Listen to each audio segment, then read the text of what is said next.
Palm સન્ડેમાં ખજૂરીના વૃક્ષો ઈસુના યરૂશાલેમમાં વિજય પ્રવેશને યાદ કરે છે, જ્યાં ભીડને તેમનું તાડની ડાળીઓથી સ્વાગત કર્યું હતું અને તેમને યહૂદીઓના રાજા તરીકે આવકાર્યા હતા. અહીં વધુ વિગત સમજૂતી છે. બાઇબલનો અહેવાલ.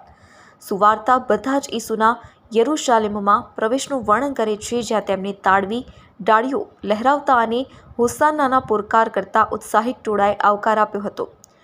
પ્રાચીન વિશ્વમાં વિજય અને વિજયનું પ્રતીક ખજૂરીની ડાળીઓનો ઉપયોગ ઈસુને રાજા તરીકે માન આપવા માટે કરવામાં આવતો હતો.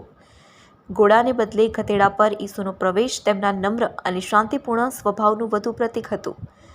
ઈસુના યરૂશાલેમમાં પ્રવેશને ઝરખાયા 9:9માં એક ભવિષ્યવાણીની પરિપૂર્ણતા તરીકે જોવામાં આવે છે, જેમાં ગધેડા પર જેરુસલેમમાં આવતા રાજાનું વર્ણન છે. ખજૂરીનો રવિવાર પવિત્ર સપ્તાહની શરૂઆત ઈસ્ટર પહેલાંનું અઠવાડિયું દર્શાવે છે અને જેરુસલેમમાં ઈસુના પ્રવેશ અને તેમના ક્રુસિફિક્સન અને પુનરુત્થાન તરફ દોરી જતી ઘટનાઓની યાદ અપાવે છે. ઘણી ખ્રિસ્તી પરંપરાઓમાં પામ સન્ડે એક સરઘસ સાથે ઉજવવામાં આવે છે, જ્યાં લોકો ખજૂરની ડાળીઓ લઈ જાય છે, જે ઈસુના જેરુસલેમમાં પ્રવેશના બાઇબલના અહેવાલને પ્રતિબિંબિત કરે છે.